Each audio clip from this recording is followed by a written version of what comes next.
بسم الله الرحمن الرحيم. الحمد لله رب العالمين، والصلاة والسلام على أشرف الأنبياء وسيد المرسلين نبينا وحبيبنا محمد صلى الله عليه وعلى آله وصحبه ومن سار على نهجه إلى يوم الدين. رب اشرح لي صدري ويسر لي أمري واحلل عقدة من لساني يفقه قولي. اللهم علمنا بما ينفعنا وانفعنا بما علمتنا وزدنا علما. أما بعد. Esselamu Aleyküm ve Rahmetullahi ve Berekatuhu.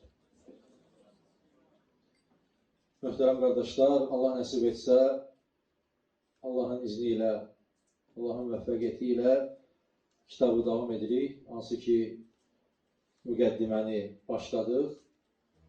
Fiqhul el-Muyassar kitabından, asanlaştırılmış fiqh kitabından ve fiqhin önemini getirdik müqəddimede ve sonra kısa fəsirlər gelir, hansı ki her bir Müslümanın hayatında vacib olan, bilmesi vacib olan meseleler. Çünkü insan, Müslüman bunların birinde xəta ederse, düzgün etmezse onun ibadetine xələl gələr. Onun üçün də diqqətlə məsələlərə diqqətlə yanaşaq və bir inşallah Allah'ın izniyle məsələləri götürək. İlk önce birinci fəsil taharadan başlayır. Hansı ki təmizlik, əhəmiyyətü taharati və əqsamiha, taharetin önemi ve onun kısımları. Et-tahara hiye miftahus salah. Temizlik, taharet namazın açarıdır muhterem kardeşler. Onsuz namazın hiçbir ehemmiyeti yoktur. Ve akedi şurutiha. En esas şartıdır namazın ki onsuz namaz hiçbir ehemmiyeti yoktur. وَالطَّهَارَةُ عَلَى قِسْمِينَ. Taharet iki kısma ayrılır. Birincisi الطَّهَارَةُ الْمَعْنَوِيَّةِ, manevi taharet. وَهِيَ طَهَارَةُ الْقَلْبِ مِنَ الشِّرْكِ وَالْمَعَاصِي وَكُلُّ مَا رَانَ عَلَيْهِ. Birincisi muhterem kardeşler, kalbin temizliği, tahareti, temizliği. Bu manevi temizliği sayılır. Şirkten, günahlardan insanın temizlenmesi. وَهِيَ أَهَمُّ مِنْ طَهَارَةِ الْبَدَنِ. Bu ise insanın bedeninin temizliğinden daha önemlidir. وَلَا يُمْكِنُ أَنْ تَتَحَقَّقَ طَهَارَةُ الْبَدَنِ مَعَ وُجُودِ نَجَسُ الشِّرْكِ. Mümkün değil ki insanın bedeni temiz olsun ve manevi temizliği olmasın. Yani şirkten, günahlardan temizlenmemiş olsun. Xüsusən də şirkten. Çünkü Allah Subhanahu ve Teala buyurur ki Tevbe suresinde innemel müşrikûne neces. Həqiqətən müşrikler necistir. Manevi. Hansı ki onlar ondan temizlenmeyirlər. Bu da her bir Müslümanın hayatında her şeyden önce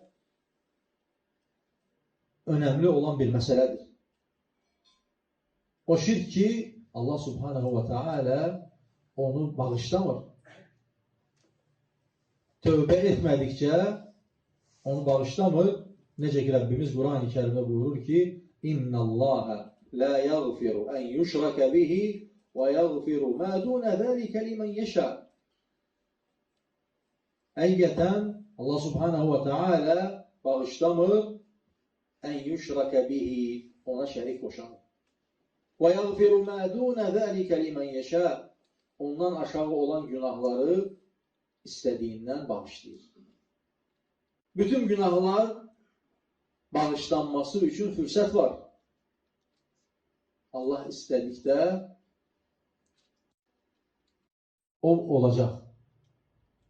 Ancaq Rəbbimiz şirki istisna edir ki, şirkdən başqa. Ona görə ən böyük zülm adlanır. Mənəvi təmizlik şirkdən təmizlənməkdir. Ona görə müəllif rahimehullah bu gözəl məqamı kitabın başında gətirir ki, insan birinci mənəvi təmizliyinə diqqət etməlidir.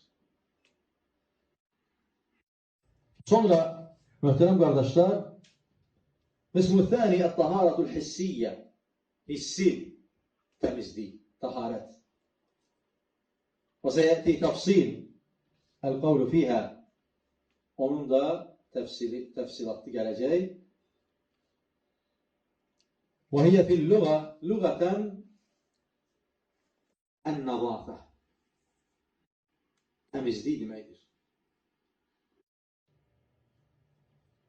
İstilahi mənası isə raf'ul hədəfi və zəvalul xabəth. İnsanın hədəf nədir? Raf'ul hədəf, yəni hədəsi qaldırmaq üzərindən. Hansı ki, o ki, və huvə vasfun qaimun bil bədən, yemnəu minəs-salə. İnsan bədənində olan bir maniyədir. İnsanı namaz qılmağa maniyə olur. Və huvə eydan nəv'an, bu da həmçinin iki növə ayrılır. Böyük və kiçik.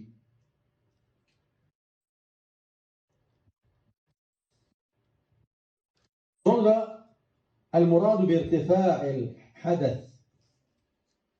Yəni burada hədəsin qaldırılması deyildikdə nə nəzərdə tutulur? İzələtul vasfil mani'i minəs-saləh. Hansı ki, namaza mani olan bir vəsfi qaldırmaq. Bisti'məli mə bi cəmi'il bədən. Suyun vasitəsilə bütün bədəndən. İnkənə hədədən əkbar. Yəni, hansı ki, o böyük hədəsdən gedir.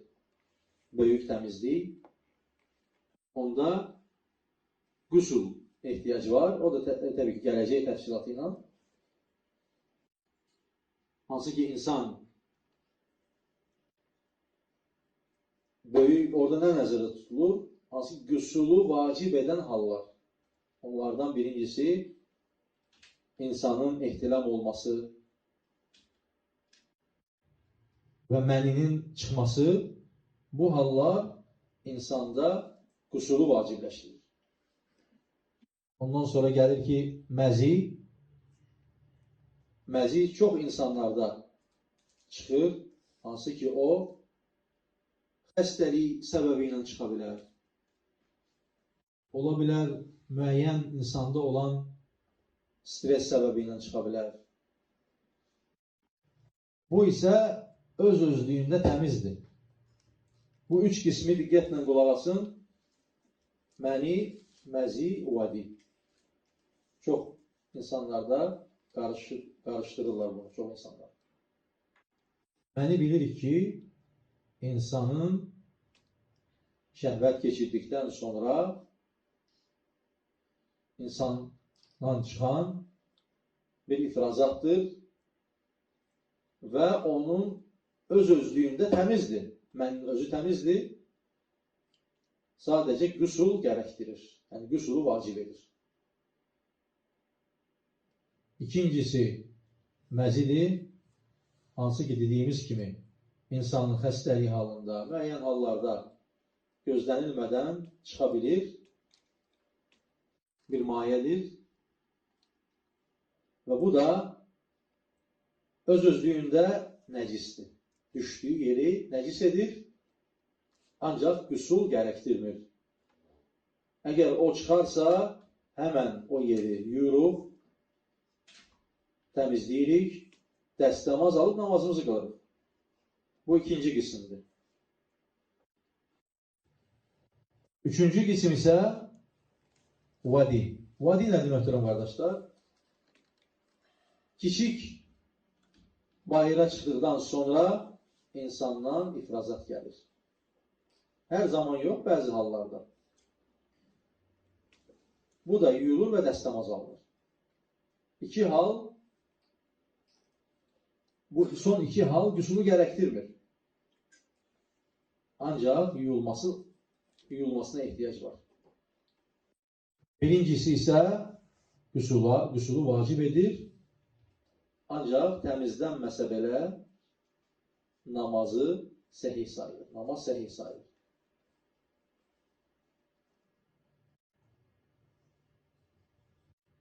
İki halda dəstəmaz alırıq və birinci halda isə qüsul almaq vacibdir. Sonra möhtərəm qardaşlar,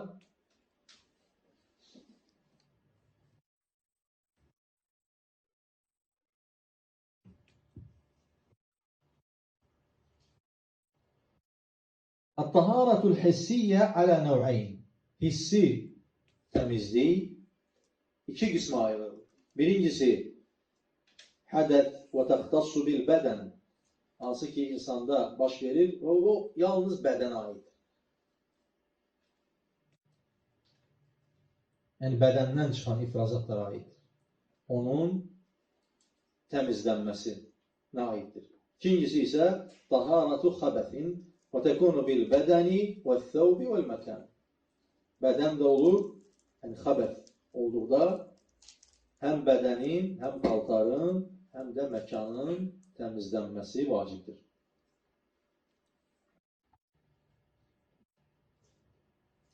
Və hədəfü alə nəv'əyn. Bu hədəs isə, hədəs bildinizdə nədir? Hansı ki, namazı mane edən nəcasətdir. Bunu yəni belə bilin ki, növləri gəldikdə qarışdırmayasınız. Hədəf alə nəv'əyn iki qismi var. Birincisi kiçik və huvə mə yəcibu bihil vudu. O yalnız dəstəmazı gərəkdirir. Və hədəfün əkbar və huvə mə yəcibu bihil qusul. Əgər böyük olarsa, onu qüsul gərəkdirir. Necə ki, əvvəlində gətirdik. Bu məsələləri gərək diqqətlə qulaq asasınız. Yəni, yaxşı olar ki, məsələn, qeyd aparasınız özünüzdə ki, müəyyən ki, yəni qarışdırmayasınız. Əgər istəyirsiniz ki, o fayda sizdə qalsın, qeyd aparanda insanda qalır, yaddaşında qalır. Çünki elmi məsələlər bəzən çox insana güclü diqqət tələb edir. Sonra əl-xəbətu alə thələthəti ənva'. Sonra xəbət gəlir. O da üç qismə ayrılır. Yəcibu qasluhu, hansı ki o nəcasətdir, yuyulması vacibdir. Və xəbəthun yəcibu nadhuhu. Yəni, ikincisi isə o nəcasətdir.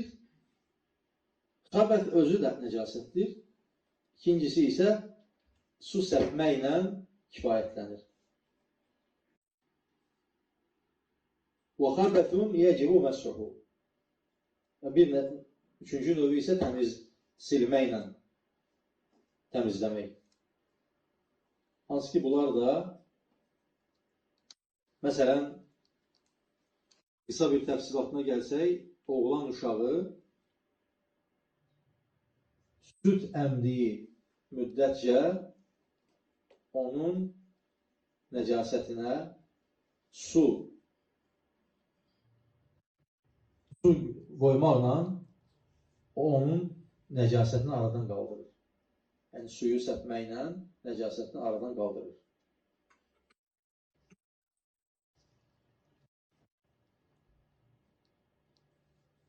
Xəbəthun yəcibu qasluhu.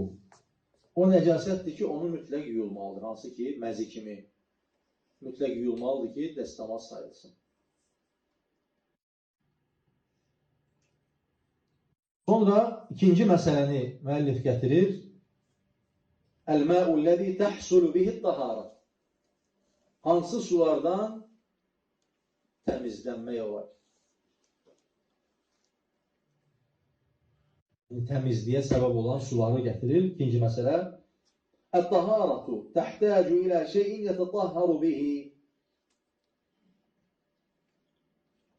Təmizlik ehtiyacdır ki, onu təmizləyən nəsə olsun. Yüzəlu bihin nəcəsə və yərfə'u bihil hədəf. Hansı ki, o nəcasəti aradan qaldırsın, o pisliyi aradan qaldırsın. Və huvəl-mə. O da nədir? Sudur. وَالْمَاءُ-الَّذِي تَحْصُلُ بِهِ الطَّهَارَةُ هُوَ الْمَاءُ الطَّهُورُ. O sudur ki, onunla təmizləmək olar. وَهُوَ. O necə olmalıdır? اَتْطَاهِرُ فِي ذَاتِهِ. Öz-özlüyündə təmiz olmalıdır. الْمُطَهَّرُ لِغَيْرِهِ. Həmçinin də təmizlik onunla nəyisə təmizləmək olmalıdır. وَهُوَ الْبَاقِ عَلَى أَصْلِ خِلْقَتِهِ. Yəni, öz xilqətində, öz formasında qalan sudan gedir. Məsələn. Hansı ki, Allah subhanahu wa ta'ala onu necə yaradıb o formada. سَوَاءً كَانَ نَازِلًا مِنَ السَّمَاءِ. Ola bilər ki, göydən gələn su olsun, kəl-matar, yağış kimi, وَذَوْبُ الثُّلُوجِ وَالْبَرْدِ. Qarın suyu, أو جاريا في الأرض أخر su كماء الأنهار والعيون والآبار. Hansı ki, çayın suyu, şəlalənin və dənizin suyu, bu kimi sularla həm təmizlənmək olar və həmçinin də başqa bir şeyi təmizləmək olar. Allah subhanahu wa ta'ala Ənfəl surəsində buyurur ki, وَيُنَزِّلُ عَلَيْكُمْ مِنَ السَّمَاءِ مَاءً لِيُطَهِّرَكُمْ بِهِ. Allah subhanahu wa ta'ala sizə su səmadan nazil etdi, لِيُطَهِّرَكُمْ بِهِ, təmizlənəsiniz deyə. Sonra başqa bir ayət-i kərimədə, Furqan surəsində, 47-ci ayəsində, وَأَنْزَلْنَا مِنَ السَّمَاءِ مَاءً طَهُورًا.